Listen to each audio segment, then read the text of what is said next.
함께 사도신경으로 신앙 고백하심으로 수요 기도회를 시작하겠습니다.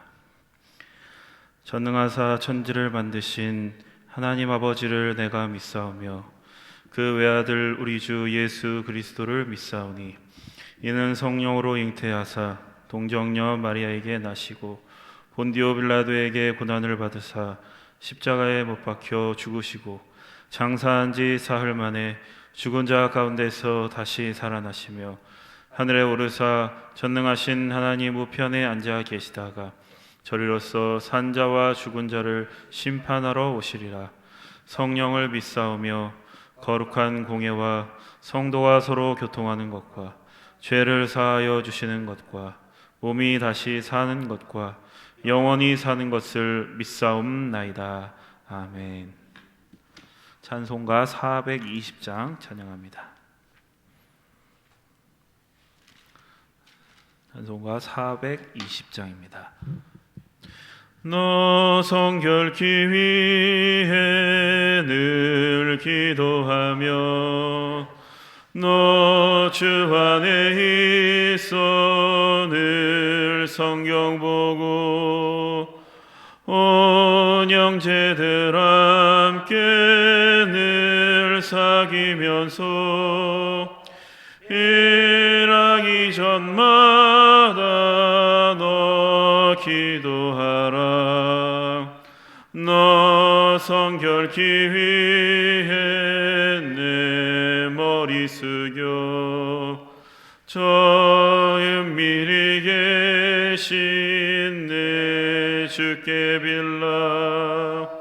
주 사귀어 살면 주 닮으리니 널 보는 이마다 주 생각하리.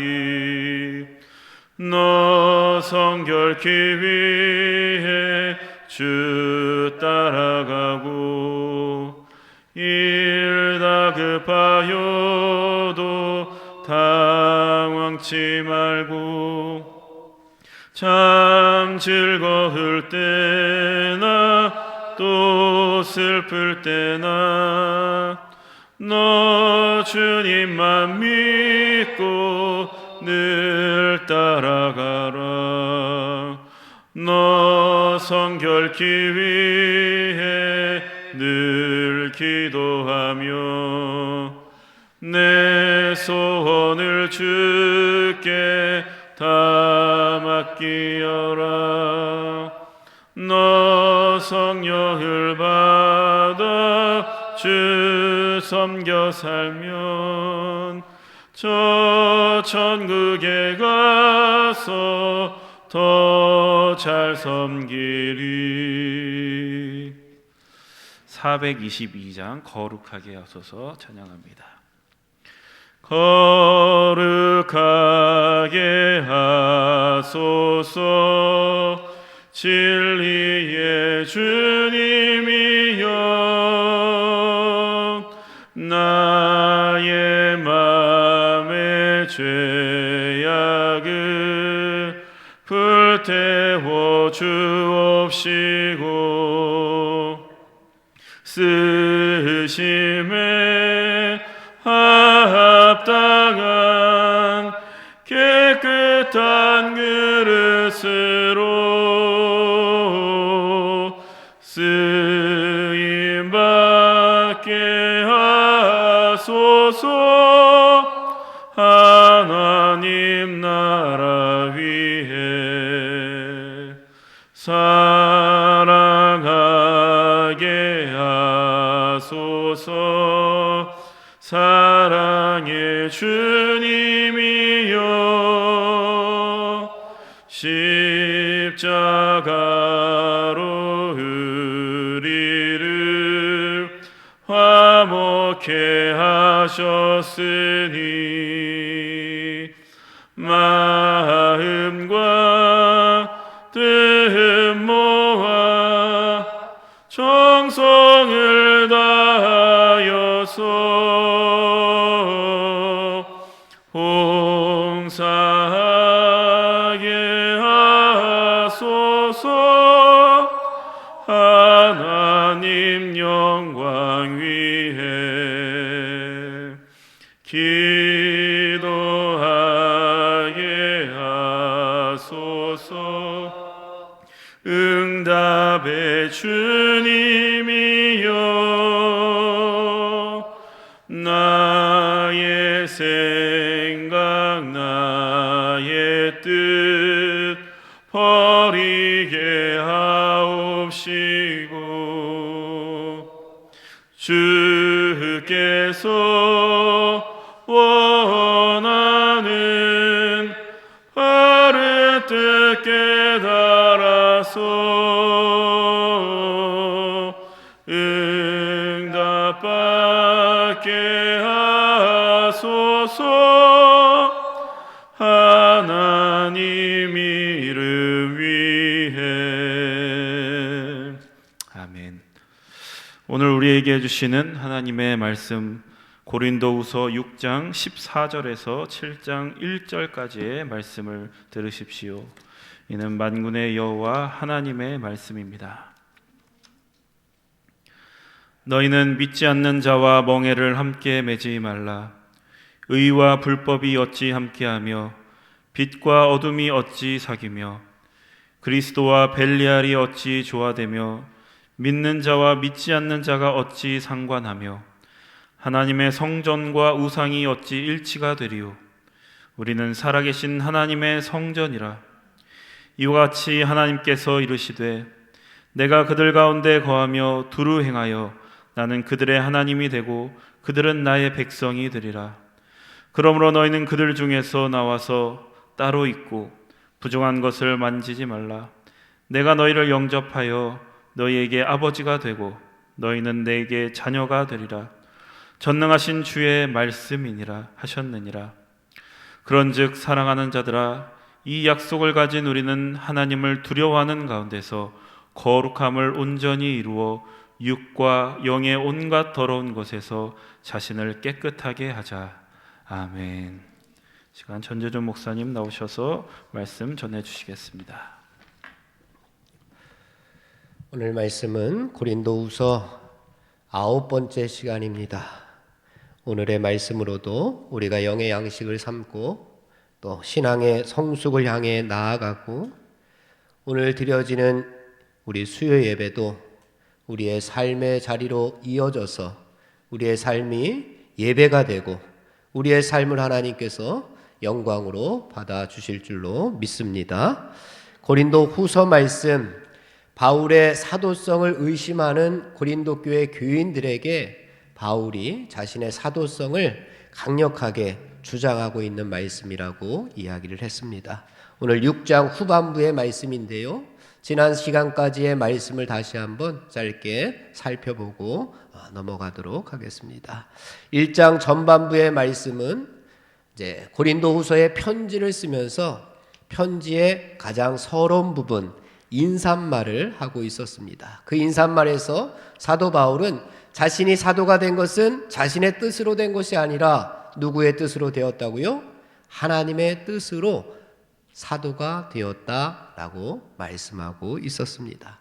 1장 후반부의 말씀에서는 사도 바울이 왜 고린도 교회에 방문하기로 하고 약속을 하고 왜 연기를 하였는지, 그 연기한 이유에 대해서 설명을 했는데요, 그것은 자신의 뜻이 아니라 하나님의 미쁘신 뜻, 하나님의 신실한 뜻이 있었기 때문에 고린도 교회를 방문하지 못한 이유 첫 번째, 그리고 두 번째는 또 자신이 고린도 교회를 방문하지 못한 두 번째 이유는 교회의 유익을 위해서, 교인들을 아끼는 마음 때문에 내가 고린도 교회에 방문하지 못하였다라고 또 설명을 했습니다.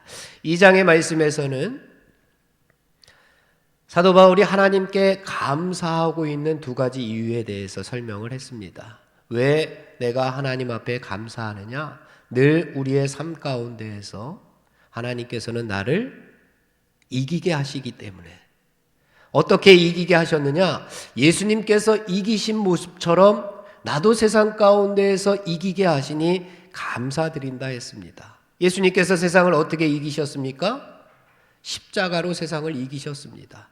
그러니 예수님께서 그 십자가 행진, 십자가 행진에 우리들도, 나도 거기에 끼워 주시니 예수님께서 승리하셨던 것처럼 우리들도 십자가 행진으로 걷다 보면 언젠가는 예수님처럼 우리들도 승리하게 되니, 아니 지금 이 순간 우리가 승리하니 감사하다라고 하는 말씀을 주셨습니다. 그리고 두 번째로 감사한 이유는 하나님께서 우리를 그리스도를 아는 냄새로 삼아 주시니, 그래서 우리가 뭐가 되자고 했습니까? 그리스도의 향기가 되자고 말씀을 했습니다. 그리스도의 향기가 되어서 세상 가운데에서 세상 냄새를 풍기지 말고 우리가 그리스도의 냄새, 그리스도의 향기를 풍기자라고 말을 했습니다. 그리고 고린도후서 3장의 말씀, 거기에서는 새 언약의 일꾼으로 우리를 직분자로 삼아주셨으니 우리는 세상 가운데에서 뭐가 되자? 그리스도의 편지가 되자. 그래서 우리가 세상 가운데에서 우리를 보고 누구를 알게끔? 하나님을 알게끔 하자. 우리가 세상에서 나의 성품을 보고 누구의 성품을? 하나님의 성품을 알도록 세상 가운데서 죽어가는 많은 영혼들에게 나를 보고 예수 그리스도의 생명을 느낄 수 있도록 하자. 우리가 세상에서 읽혀지는 뭐라고요? 그리스도의 편지가 되자라고 말씀을 했습니다. 고린도후서 4장의 말씀은 우리는 부족하고 연약한 질그릇 같은 인생이지만 그 질그릇 같은 인생, 그 질그릇 같은 심령, 그 질그릇 같은 우리의 삶 가운데 누구를 품고 있습니까? 우리가? 예수님. 어떤 예수님입니까? 가장 소중하고 가장 아름답고 보배이신, 거기서 표현은 보배이신 예수님을 담고 있는 우리가 질그릇이다. 우리는 부족하고 연약하지만 질그릇 같은 존재이지만 보배이신 예수님을 담고 있기 때문에 우리는 날마다 새로운 피조물이 되자라고 5장 말씀에서 이야기를 했습니다. 5장 후반부의 말씀에서는 우리를 이 땅에 하나님께서 그리스도를 대신하여 이 땅에 무엇으로 보내주셨습니까? 사신으로 보내주셨습니다. 하나님의 사신, 하나님의 대사로 우리를 이 땅에 보내주셨습니다. 누구를 대신해서? 그리스도를 대신해서. 그러니 우리가 누구를 닮아야 합니까? 그리스도의 사신이기 때문에 그리스도, 예수 그리스도를 닮아야 하는 사신이 되었다. 예수님께서 이 땅에 오셔서 어떤 사신이 되었습니까? 화목의 사신이 되었던 것처럼 하나님과 인간이 서로가 만날 수가 없는 그런 모습으로 살아갈 때에 예수님께서 화목제물이 되셨던 것처럼 우리들도 이 땅에서 화목의 사신이 되자라고 말씀을 했습니다. 지난 시간에는 6장 전반부의 말씀이었는데요. 기억이 나시죠? 지난 시간에는 무슨 말씀이었습니까? 우리는 하나님의 함께 일하는 일꾼이다 라고 했습니다. 누구와 함께? 하나님과 함께 일하는 일꾼입니다. 뭐라고요? 일꾼이에요. 우리는 하나님 나라를 일구는 일꾼입니다. 그래서 하나님과 함께 일하는 성도로서 하나님의 은혜를 헛되이 받지 말자라고 했습니다. 하나님의 은혜, 하나님께서 허락하시는 은혜, 하나님께서 오늘도 우리에게 주시는 그 은혜를 우리의 삶 가운데에서 헛되이 보내고 있는 사람들이 있다는 겁니다. 하나님께서 주신 은혜를 세상 영광과 바꾸어 버리는, 세상의 자랑거리와 바꾸어 버리는, 또한 세상의 다른 어떤 것과 하나님의 은혜를 바꾸면서 살아가는 우리의 모습이 바로 은혜를 헛되이 받고 있다라고 말하고 있었습니다. 오늘 6장 후반부의 말씀입니다. 오늘 14절부터 봉독을 했는데 14절 위에 성경의 제목이 달려져 있습니다. 14절 위에 뭐라고 달려져 있죠? 우리는 살아계신 하나님의 성전입니다. 다 같이 따라하겠습니다. 나는 살아계신 하나님의 성전이다. 나는 살아계신 하나님의 성전임을 오늘 말씀에서 선포하고 우리는 우리의 삶 가운데에서 고백하며 살아가라고 말씀하고 있습니다. 나는 살아계신 하나님의 성전입니다. 그러니 우리가 얼마나 대단한 존재입니까? 우리가 이 세상에서 하나님께서 성전으로 삼아주셨으니 우리는 이 땅에서 정말 대단한 사람들입니다. 살아계신 하나님의 성전으로 우리가 이 땅에서 어떻게 살아가야 될지, 어떤 모습으로, 어떤 생각으로 살아가야 될지 오늘 말씀에서 그것을 설명해 주고 있습니다. 성전이 어떤 곳입니까? 성전이 거룩한 곳이죠. 그죠? 또 성전이 어떤 곳이죠? 왜 거룩하죠? 누가 계시기 때문에? 거룩하신 하나님께서 거하시는 곳이잖아요. 거룩하신 하나님께서 임재하시는 곳이잖아요. 그래서 거룩한 곳이 성전입니다. 열왕기상 9장에 보면은 솔로몬이 이제 성전을 다 짓고 나니까 하나님께서 솔로몬에게 찾아오셔서 하셨던 말씀이 있습니다. 거기에 보면 나는 내가 건축한 이 성전을 구별할 텐데 어떻게 구별합니까? 거룩하게 구별하겠다. 하나님의 임재가 없는 죄악과 함께 살아가는 영벌에 처해질 수밖에 없는 세상과 구별된 장소로 내가 삼아주겠다. 그리고 그곳에 내 이름을 영원히 두고 내가 그곳에 내 마음과 내 눈길을 그곳에 항상 있게 하겠다라고 하는 말씀이 열왕기상 9장에 있습니다. 하나님의 성전이 거룩하게 되는 것은 바로 하나님의 임재가 있기 때문입니다. 하나님께서 그곳에 있기 때문입니다.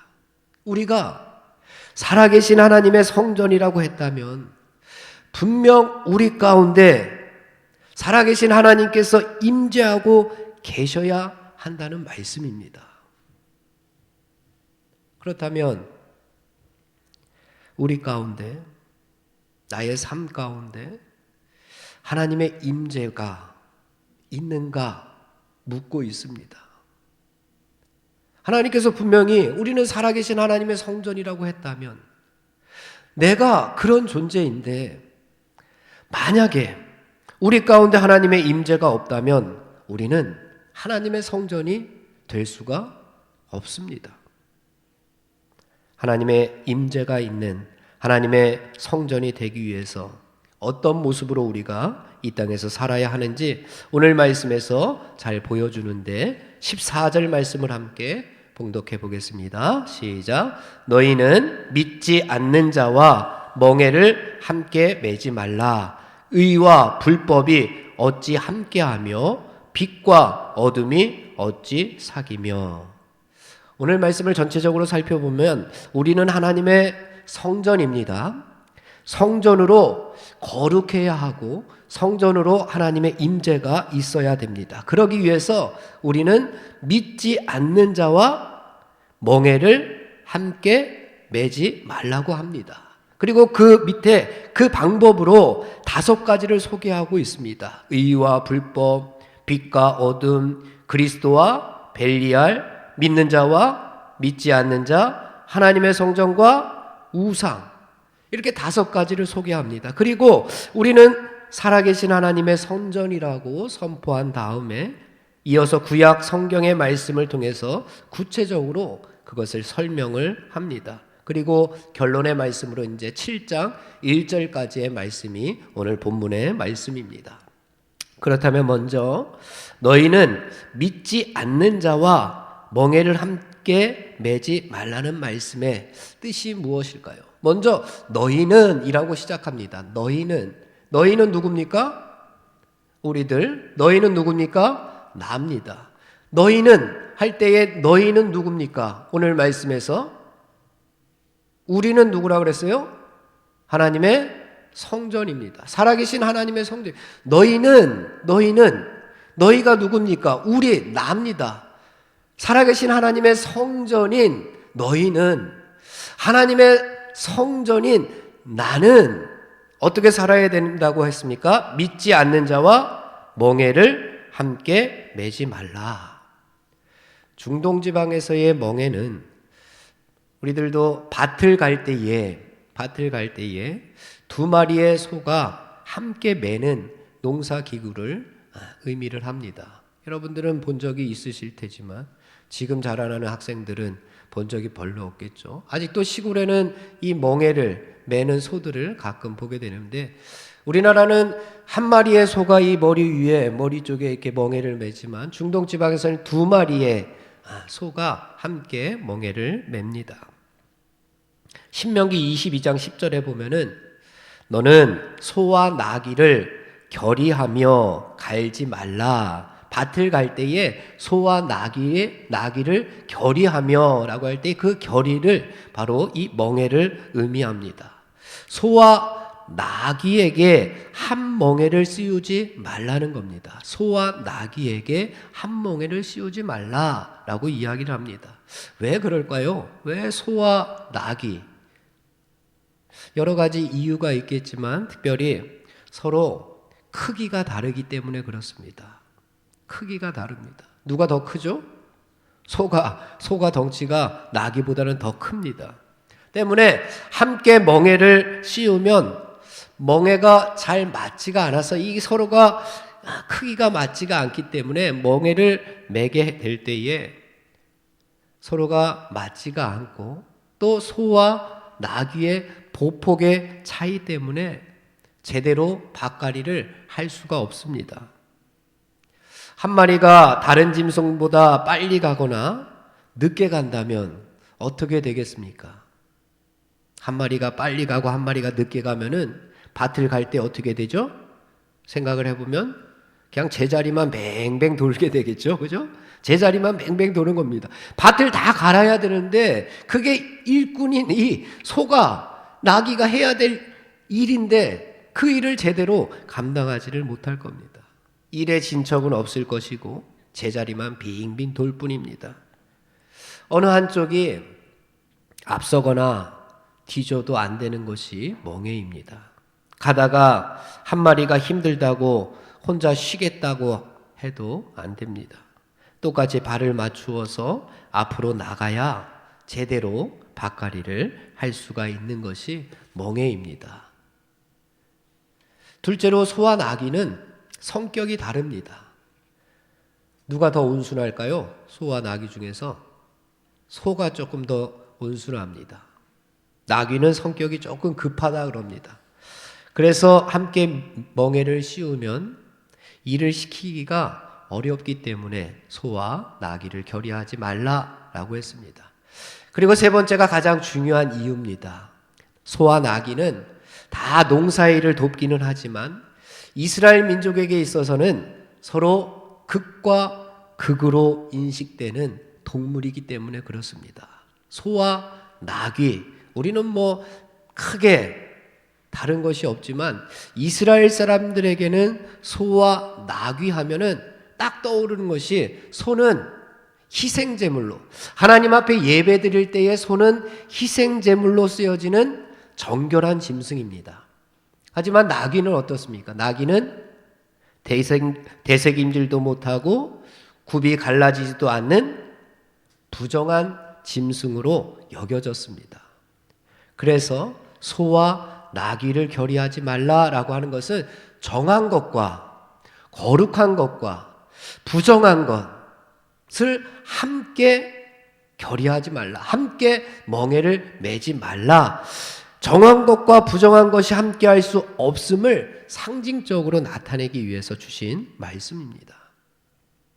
둘이 같은 멍에를 지고 일을 하는데 뜻이 서로 다르면 어떻게 되겠습니까? 배가 산으로 가는 꼴이 됩니다. 그래서 한 멍에를 진다는 것은 뜻을 같이 한다는 의미입니다. 뜻을 같이 하는 사람, 동지가 된다는 겁니다. 동무가 된다는 겁니다. 한쪽이 정한 것으로 거룩을 향해 가고 있는데 다른 한쪽은 부정한 것으로 죄악을 향해 가고 있다면 그것은 한 멍에를 지는 것이 아니라는 겁니다. 그래서 뜻을 같이 해야 합니다. 우리가 누구와 함께 멍에를 지고 있는지 모르지만 그 멍에를 함께 지고 있는 그분과 뜻이 같아야 됩니다. 정신이 같아야 됩니다. 우리의 성품이 같아야 되고 인격이 같아야 되고 그분과 꿈이 같아야 됩니다. 가는 길이 같아야 됩니다. 아니면 서로가 다르면 농사는 망칩니다. 우리 믿음의 농사는 망하게 됩니다. 우리 영적인 삶은 망하게 됩니다. 그래서 예수님께서 마태복음 11장 28절부터 30절까지의 말씀에서 이런 말씀을 우리에게 주셨습니다. 수고하고 무거운 짐진 자들아, 다 같이 수고하고 무거운 짐진 자들아 다 내게로 오라. 수고하고 무거운 짐진 자들아 다 내게로 오라. 내가 너희를 쉬게 하리라. 나는 마음이 온유하고 겸손하니 나의 멍에를 메고 내게 배우라. 그리하면 너희 마음이 쉼을 얻으리니 내 멍에는 쉽고 내 짐은 가벼움이라. 예수님께서 내 멍에를 메라 라고 말씀하십니다. 예수님의 멍에를 함께 메자고 우리에게 말씀하셨습니다. 세상에 무거운 짐을 지고 홀로 걸어가지 말고 세상에 무거운 짐을 지고 믿지 않는 자들, 믿지 않는 모습들, 우상과 불법과 어둠과 사탄의 왕인 벨리알과 함께 메고 걸어가지 말고 누구와 함께? 예수님과 함께 멍에를 매자고 말씀하셨습니다. 왜 이렇게 말씀하셨을까요? 예수님께서 우리를 매우 사랑하셨기 때문에 그렇습니다. 얼마나 우리가 세상과 함께 멍에를 메고 가는 우리의 모습이 얼마나 불쌍하고 얼마나 안쓰러우셨으면 야, 세상과 멍해지지 말고 나하고 함께 멍해지고 가자 말씀하셨겠습니까? 그러면서 내 멍에는 쉽다고 말씀하십니다. 함께 매는 멍에가 쉬운 멍에가 어디 있겠습니까? 그러나 예수님과 함께 매는 멍에이기에 쉽다는 겁니다. 예수님과 함께 매어야지만 우리는 쉬운 멍에가 될 수가 있습니다. 예수님께서 어렵고 힘든 것은 다 내가 가르쳐 줄게. 어디로 가야지 생명의 길인지 내가 가르쳐 줄게. 어디로 가야지 진리의 길인지 내가 가르쳐 줄게. 그러니 내 멍에를 함께 메고 가자 말씀합니다. 그리고 내 짐은 가볍다라고 말씀합니다. 가벼운 짐이 어디 있습니까? 지금 내가 지고 있는 짐이 우리는 가장 무거운 짐처럼 생각하고 살지 않습니까? 그러나 예수님께서 함께 지워주시는 짐이니 이제부터는 가볍게 될 것이라고 말씀합니다. 사랑하는 성도 여러분, 믿지 않는 자와 멍에를 함께 메고 세상에서 갈팡질팡하지 말고 예수님과 함께 멍에를 메고 하나님 나라를 이 땅에 일구는 일꾼이 되시기를 간절히 바랍니다. 우리 찬송가 337장 1절과 3절을 다 함께 찬양하겠습니다. 1절과 3절 337장입니다. 내 모든 시험 무거운 짐을 주 예수 앞에 아뢰이면 근심에 쌓인 날 돌아보사 내 근심 모두 맡으시네. 무거운 짐을 나 홀로 지고 견디다 못해 쓰러질 때 불쌍히 여겨 구원해 주리. 은혜의 주님, 오직 내 짐이 점점 무거워질 때, 내 짐이 점점 무거워질 때, 주 예수 앞에 아뢰이면 주께서 친히 날 구해 주사 내 대신 짐을 져주시네. 무거운 짐을 나 홀로 지고 견디다 못해 쓰러질 때 불쌍히 여겨 구원해 주리. 은혜의 주님 오직 예수. 우리 견디다 못해 쓰러지지 말고 함께 멍에를 메어주시는 예수님과 동행하시기를 간절히 바랍니다. 오늘 본문에서 말씀하는 믿지 않는 자를 우리가 지나치게 자구적으로 해석하면 안 됩니다. 믿지 않는 사람, 세상 사람들과 상종도 하지 말라라고 말씀하는 것이 아닙니다. 여기에서 믿지 않는 자는 누구를 가리키느냐?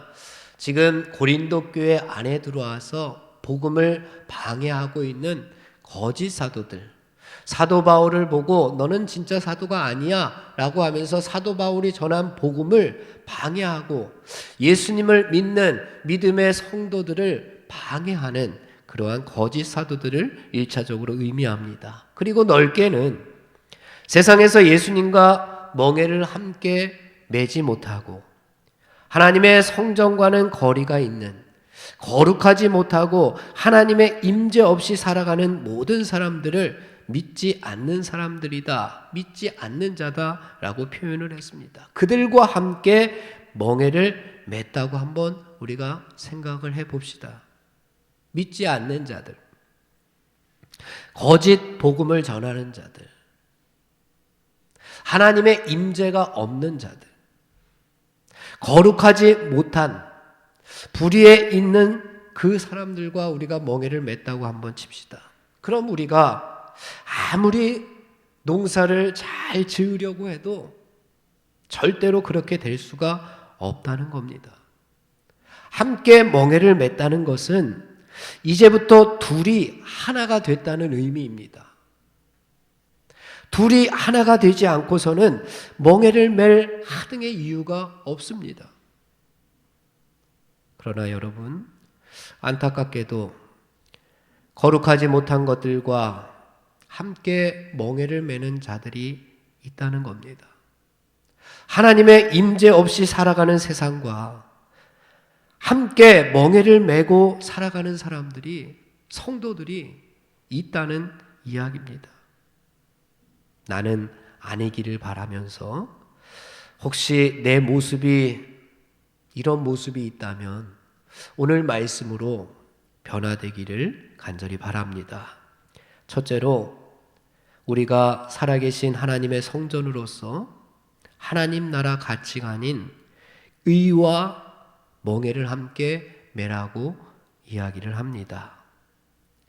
말씀해 보니까 의와 불법이 어찌 함께하며, 의와 불법이 어떻게 함께하느냐 묻습니다. 그런데 자꾸만 세상의 가치관인 불법과 멍에를 메고 있으니 힘들고 어렵고 무겁기만 하지 않느냐. 너희는 먼저 그의 나라와 그의 의를 구하라. 그리하면 내가 이 모든 것을 너희에게 더하시리라. 하나님의 나라의 가치관인 하나님의 의를 구하라고 말씀합니다. 하나님 나라 가치관을 버리고 세상적인 가치관대로 산다면 우리는 믿지 않는 자와 함께 멍에를 메고 살아가는 것이나 마찬가지입니다. 두 번째로, 빛과 어둠이 어찌 사귈 수 있느냐라고 묻고 있습니다. 우리가 살아계신 하나님의 성전으로서 빛과 멍에를 함께 메어야 하는데 그런데 자꾸만 어둠과 멍에를 메고 있으면 우리는 하나님의 성전이 될 수가 없습니다. 빛이 들어오면 어둠은 자연스럽게 물러가게끔 되어 있습니다. 빛이 비추지 못하니까 어둠이 계속되는 거 아닙니까? 밤에 고속도로를 달리고 있는데 길을 환하게 비추어 줄 가로등이 꺼져 있거나 아니면 깜빡깜빡하고 있거나 아니면 들어온 듯 만 듯한 희미한 불빛이라면 그 차는 가던 길을 멈추어야 됩니다. 그냥 자기 마음대로 자기 뜻대로 그냥 가다가는 사고가 나서 죽을지도 모릅니다. 그런데도 우리는 달려가고 있지 않습니까? 아니, 어쩌면 우리 등이 꺼져 있는지도 모릅니다. 우리 안에 어두운 생각과 어두운 행실이 빛을 가로막고 있는지도 모릅니다. 사랑하는 성도 여러분, 빛과 멍에를 함께 메시기를 간절히 바랍니다. 예수님께서 이 땅에 빛으로 오셨다고 말씀하셨습니다. 나는 빛으로 세상에 왔나니 무릇 나를 믿는 자도 어둠에 거하지 못하리라. 요한복음에서 말씀하셨습니다. 그리고 그 참빛이신 예수님께서 함께 멍에를 메고 가는 너희들도 빛이다 라고 말씀하셨습니다. 너희는 세상의 빛이다. 산 위에 있는 동네가 숨겨지지 못할 것이다. 어둠과 함께 멍에를 맨다면 우리는 살아계신 하나님의 성전이 될 수가 없습니다. 하나님의 성전으로서 우리가 빛과 멍에를 맴으로써 빛이신 예수님과 멍에를 함께 맴으로써 이 세상의 어둠을 환하게 비출 수 있는 성도 여러분들이 다 되시기를 간절히 바랍니다.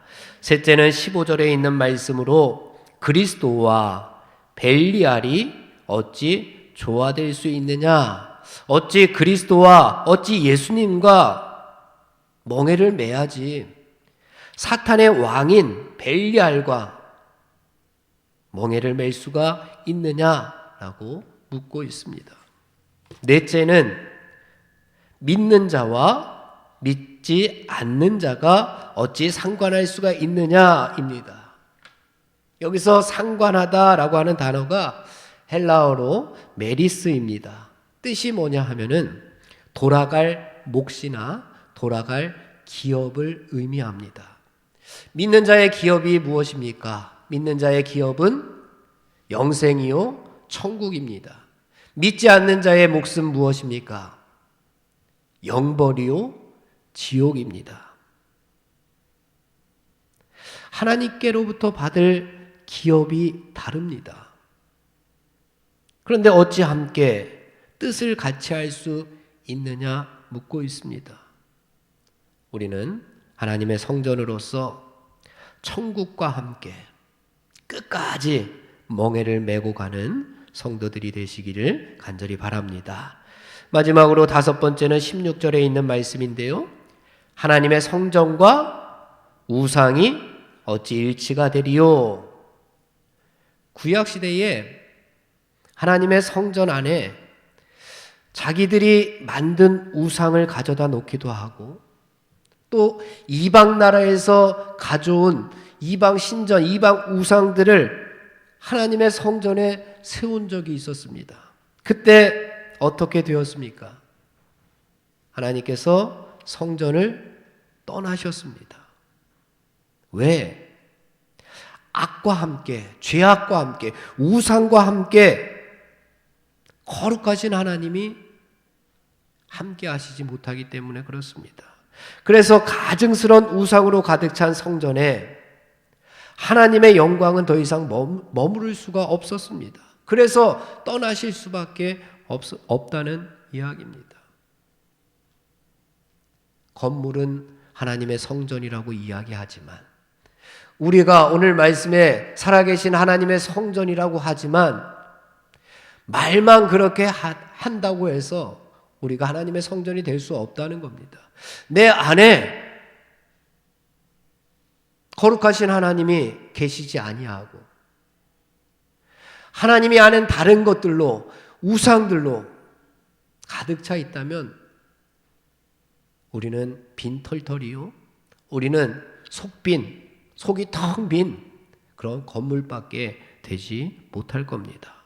사랑하는 성도 여러분, 거룩하신 하나님의 성전에 우상이 세워지는 일이 없도록 우리가 또 조심해야 할 줄로 믿습니다. 오늘 이 시대의 우상이 무엇일까요?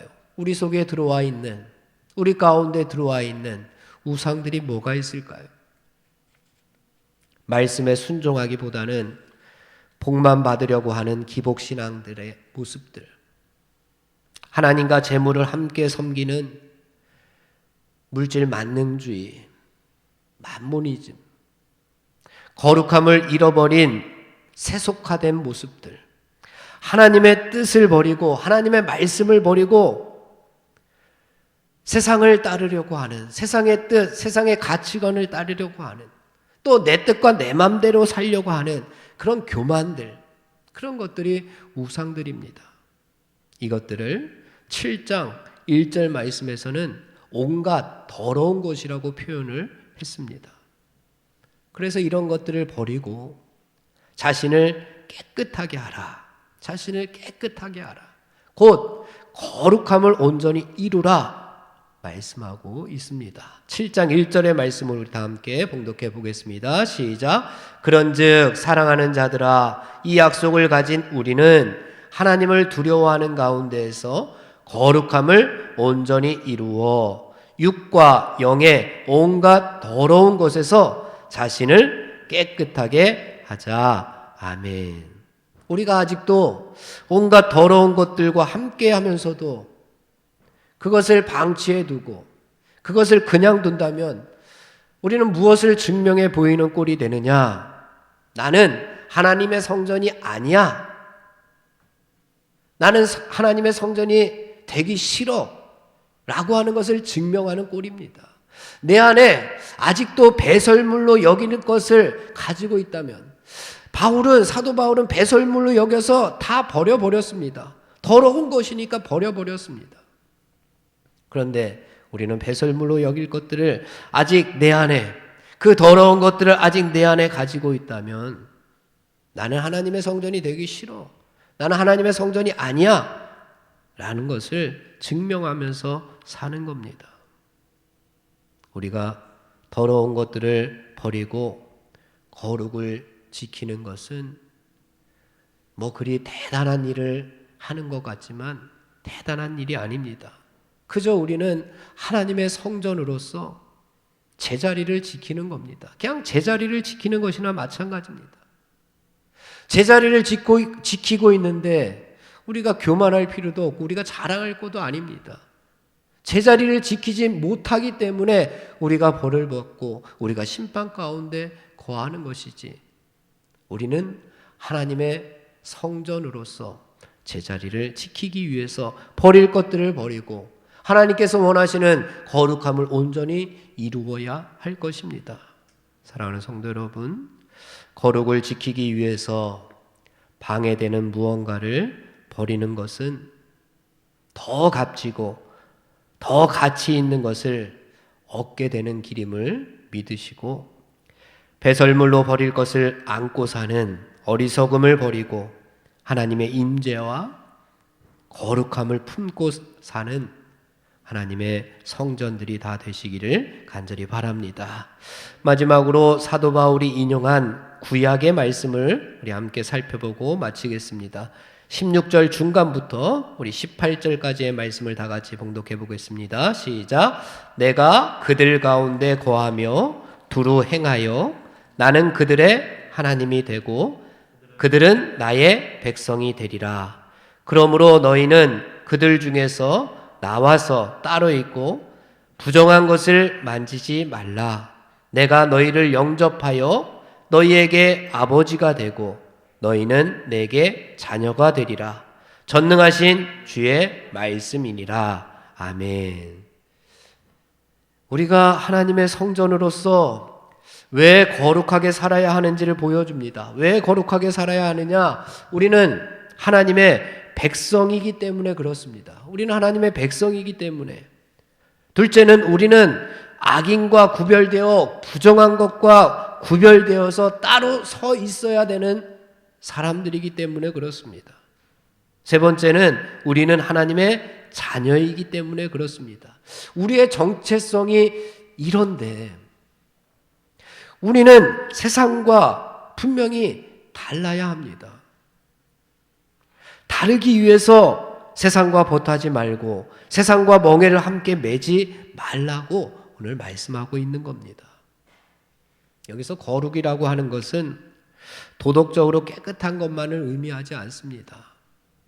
하나님께서 말씀하시는 거룩은 하나님께 속한 성품을 가지라는 겁니다.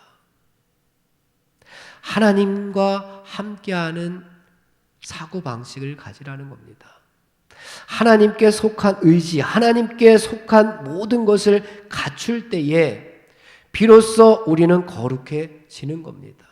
하나님과 함께, 예수님과 함께 멍에를 매면서도 뜻을 달리하는, 생각을 달리하는, 꿈과 비전을 달리하는 모습을 가질 때에는 우리는 세상 가운데에서 힘들고 어렵고 무겁기만 한 짐을 지고 갈 수밖에 없습니다. 우리가 살아계신 하나님의 성전이 되기 위하여 오늘도 거룩함을 온전히 이루고 하나님의 임재 가운데 살아가는 저와 여러분이 다 되어지기를 주님의 이름으로 축원을 드립니다. 기도하겠습니다. 살아계셔서 역사하시는 하나님 아버지, 연약하고 부족한 저희들을 거룩하신 하나님께서 임재하시는 성전으로 삼아주심을 감사드립니다. 이제부터는 예수님과 함께 멍에를 메고 세상 것들을 버리게 하시고 예수님의 것으로만 순종하며 살아가게 하여 주시옵소서. 예수님처럼 바울처럼 우리들도 하나님께서 주신 사명을 오늘도 잘 감당하게 하여 주시옵소서.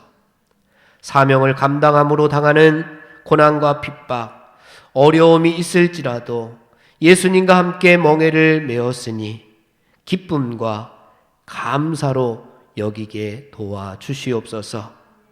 무거운 짐을 질 수밖에 없는 세상이지만 가볍고 쉬운 멍에를 함께 매자고 불러주시는 우리 주 예수 그리스도의 이름으로 기도하옵나이다.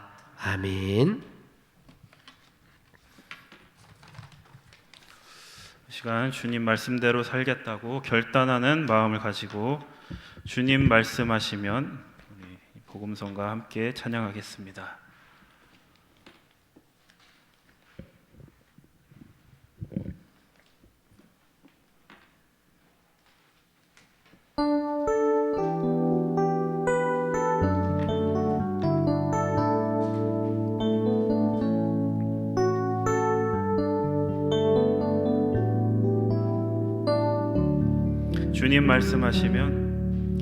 주님 말씀하시면 내가 나아가리다.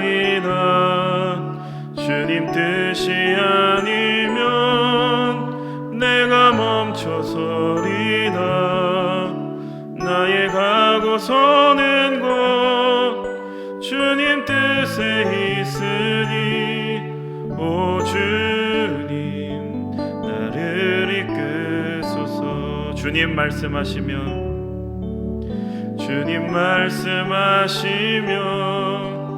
내가 나가리다. 주님 뜻이 아니면 내가 멈춰서리다. 나의 가고 서는 곳 주님 뜻에 있으니 오 주님 나를 이끄소서. 뜻하신 그곳에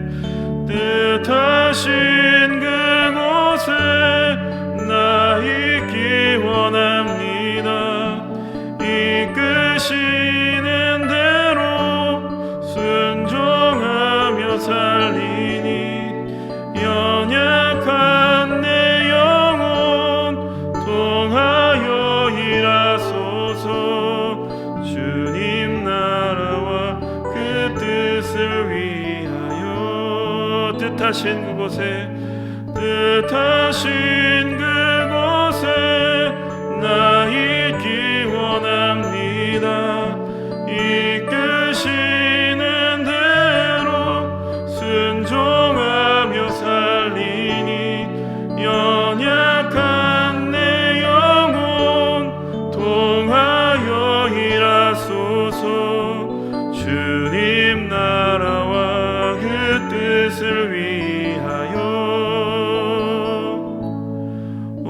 주님 나를 이끄소서.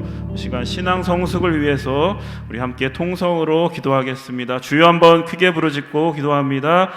주여, 아버지 하나님, 지난 3일간도 저희를 지켜주시고 수요 기도회로 저희를 불러주시니 감사합니다. 오늘 예배를 통해서 하나님의 뜻을 깨닫게 하여 주시고 결단하게 하여 주시니 감사합니다. 아버지, 우리가 하나님의 살아계신 성전으로 이 세상에서 빛이 되어서 살아갈 수 있도록 주님 도와주시옵소서. 더 이상 우상을 따르지 않게 하여 주옵소서. 더 이상 어둠을 따라가지 않게 하여 주시옵소서. 아버지 하나님, 이 세상의 신을 섬기는 것이 아니라 오직 하나님 한 분만 따라가는 귀한 삶으로 저희를 인도하여 주시옵소서. 아버지, 거룩하고 의로운 삶으로 인도하여 주시옵소서. 아버지, 하나님의 의를 저희가 품고 살아가게 하여 주시고 하나님의 거룩을 저희가 품고 살아가게 하여 주시옵소서. 저희들 연약하고 부족하지만 하나님께서 은혜로 함께하여 주셔서 아버지, 저희들이 정말 주님이 원하시는 그 길로, 주님이 뜻하시는 그 길로 나아갈 수 있도록 주님 도와주시옵소서. 아버지, 이 세상이 어지럽고 힘듭니다.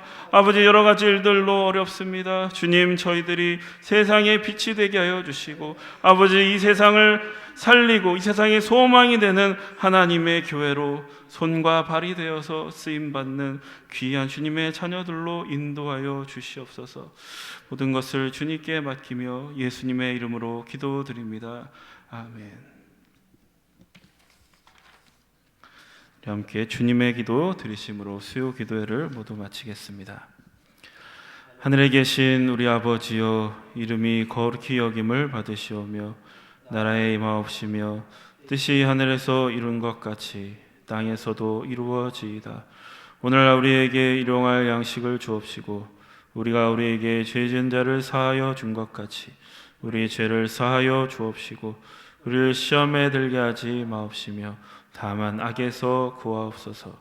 내게 나라와 권세와 영광이 아버지께 영원히 있사옵나이다. 아멘.